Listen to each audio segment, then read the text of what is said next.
All right, it's Bruno with MB, where it can't all be serious, and we're going to try to keep it serious, Jeff, but there's nothing funny about recruiting. I don't know if I'd bet on it. I don't know if I'd bet on that.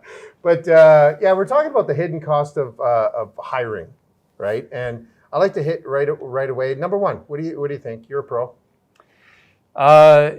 Turnover. The cost of turnover in a hiring error is estimated at 1.5 times the annual compensation for professional and management job categories. So, if you add that up, it's a very high amount. If you miss at all on a new hire, and that turns over, that's a extremely high cost. See, I believe in the Kramer hiring method. Remember Kramer on Seinfeld? On Seinfeld when he started working at a place he wasn't even hired. He just showed up. He just showed up, and then they said, we got to get rid of him. Yeah. And they had to fire him. It's like, I don't even work here. How can I get fired? He's like, what's my severance package? Or, Yeah. But yeah, the cost of turnover is crazy.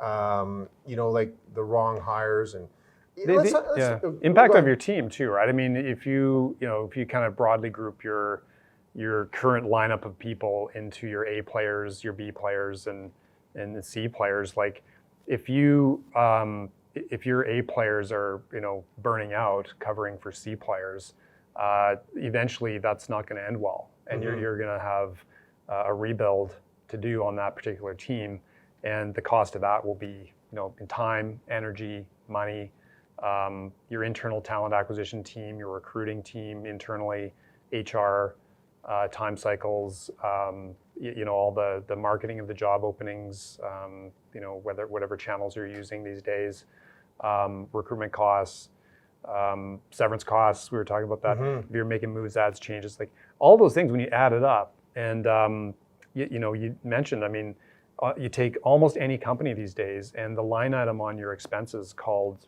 salaries, compensation is going to be top 3 of all expenses for the entire company. Right. So when you start, having monkeying around with that line item, the cost can go through the roof. Well, it's kind of interesting. Just proper introduction for this episode. Jeff Aplin is the president CEO, right, of the David Aplin Search Group. And unless people watching here have been gainfully employed at the same job for over 46 years, they probably have heard of you. And it's a very, I guess, popular and effective type search company across Canada. And think about it, like your brand is everything that you have. You have an incredibly good brand. The cost of ruining your brand with a mishire, especially in this business, how do you fight that, really? Yeah. Well, we do our best to make sure our clients are always happy with the outcome. And, we've always been the kind of company that will go the extra mile, and including things that are off of an actual contract or written agreement to make sure that the client is happy, right? For those out there, seriously, that, we can tell stories. I don't know if they believe in these stories. They wouldn't believe half of them, probably. Yeah, the employment world is it's the most undescribable type of industry, because it's the only industry that after you make the sale, your product could walk out. Right? Change their mind, do something silly. Exactly. And so, what's number 2, you think, of cost of hiring, or cost of the hidden cost of hiring? I think it's really that team dynamic, right? And is what I was referencing. If you throw a wrench into a high-performing team, and there's trust that gets broken, trust is one of those things that's takes a long time to build up and can be damaged in a split second. And so, when it comes to hiring and turnover, if you look at the impact on broken trust on a team, that can take, it can take years to rebuild. The other thing too is you guys, knock on wood, and congratulations on all the success. You're across Canada, and you've done it organically, haven't you? We've done both. We've done acquisitions. And also grown organically. I was going to say that, because that too is not, cost of hiring, but the MA side of the game when you're expanding your business.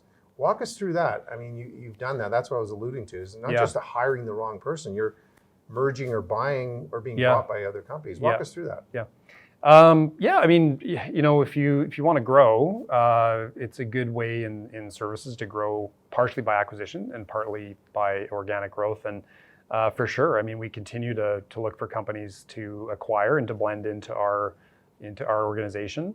And for us, really have a playbook around that in terms of the business that they're in and all the hard stuff. But really, that's one with acquisitions. It comes down to the people that are going to join your team and are going to, you're going to work with them shoulder to shoulder. And how long is that going to go on? And again, trust and fit and alignment of that and what they bring to the table that they're really good at that maybe, we're as an organization could get better at through their joining us, and lots of respect for that. So yeah, it's a matter of really trying to find the acquisition targets that have all the hard business stuff that you need, but also the more important stuff is actually the people and the longer term outcome of that. Because it's very easy to buy a company and then have it kind of not work out very well or fall apart because of the mismatch of the integration. Right.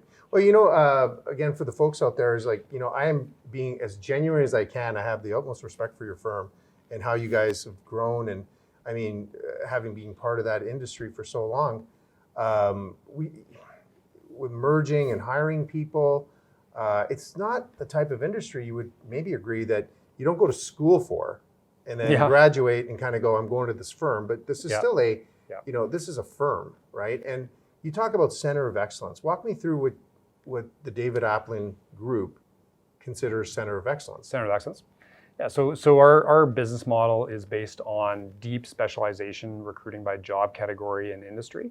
And what the center of excellence is in our model, it's a team of talent acquisition people, recruiters, that focus exclusively in one specialization. Mm-hmm. So that might be, for example, IT job categories in the defense industry, or it might be IT job categories in financial services, or it might be human resource professionals. So that's the model of bringing more strength through a team to deliver on a client's search or opening, than just one person working on one thing and somebody else working on something else, which is not really as scalable or repeatable or sustainable in business as the model that center of excellence model. That is really impressive, because that is, you call it a new strategy, new world, new whatever, but you guys have been doing that for a long time. Yeah, well, it's also more fun, right? Because it's, that's where you start seeing, when you're in the office, like high fives around the team because they just, they got somebody to an interview stage or they got somebody to an offer stage. And there's that, camaraderie on it, and it's fun to be part of a winning team. Mm-hmm. And people like to join a winning team. So, we're always looking for people to join our winning team as well. And that's that kind of teamwork and collaboration. And that's a key part of that center of excellence model. And that's different. That's come a long way. 46 years in business. So it's not like, we've gone through incredible change over the years. And there was times for sure when it was much more independent workers, kind of patchwork quilted together. And, hopefully things worked out. And often they did. But that wasn't really a model that you could really get more traction with. Mm-hmm. It is the David Aplin Group, right? And people may interpret, because they see Jeff Aplin, David Aplin, they kind of think, you're second generation, which you are, because you had started, but you had an incredible career in between. And then you took it over. You want to share that? Sure. I mean, I worked for the company actually twice. So I worked for the company in the 90s. Are you going to talk about your MMA career too? Sure. Yeah. Okay. Okay. Sure. But mixed martial arts, UFC. No, we're going to skip that. Yeah, we'll skip that. We'll gloss over that. Okay. So I worked for the company in the 90s as an IT recruiter, directly in client service on a desk, and I loved it. It was fantastic. And then I was in my 20s. And at that time, I just realized, I need to go live my life. I need to do something else. So it was a tough decision all the way around. But I left the company, moved to Calgary, went back to Haskayne School of Business at the University of Calgary, got my MBA, and then actually I worked for Deloitte Consulting, and they have a strategy and operations group that I was part of. And then after several years, I realized I was wanting to make a career move, and was interested in getting into business for myself. And talking to my dad about it, he said, "Well, look, we need a manager in Calgary. Why don't you come on board?" And that was really the time when we said, okay, well, what would this look like long term as a family? Put our family hat on and put the business hat on, and what does it look like in both scenarios? And so I ended up working with my father for 10 years, and then ended up buying the company. Wow. People who haven't worked in family businesses, they're missing a big thing, but they're also missing a big thing too. I mean, I'm assuming. And but your tenure with Deloitte, what did it actually teach you coming in?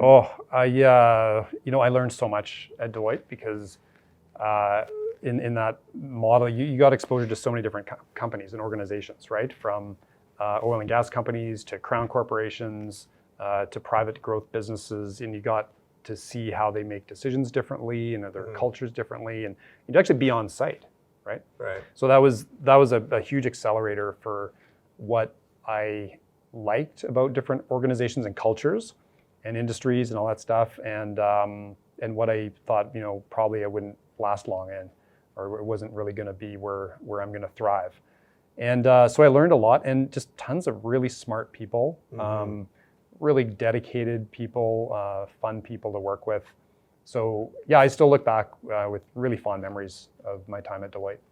So we talked about the hidden costs of hiring and all that stuff that you learned with the Center of Excellence, and or you built with the Center of Excellence, and your time at Deloitte. And I mean, that has to really help you with reducing that cost of hiring. And how do people get in touch with you guys? Online, www.aplin.com. So that's www.aplin.com. Or you can give me a call directly at 403-261-9000. And how many offices? 8 offices, Halifax through to Vancouver. Right. And just really quickly, what I call them verticals, industries. If people are watching and they're looking for a career change, or if you're a hiring manager and you're kind of saying, look, it costs me way too much money to hire. Let me engage with the firm. Sure. I mean, our wheelhouse is really the professional job categories and management up to senior management. So in information technology, accounting and finance, human resources, engineering and technical, those job categories are our bread and butter. So depending on how this video goes, I might have to be calling you guys, but we'll take our chances. But again, thanks again, Jeff. We're going to be coming back. We're going to be talking about the benefits of contract staff, right? That's something you know quite a bit about. So this was a lot of fun. It was a lot of fun. Thanks for having me, Bruno. Yeah, we'll be back next time. Okay, right? Thank you. Hey everybody, I hope you enjoyed this episode. Remember, if you want someone to be our next guest, simple. Click below in the description and we'll get in touch with them. Thank you for watching, and please subscribe, and you'll never, ever miss another episode.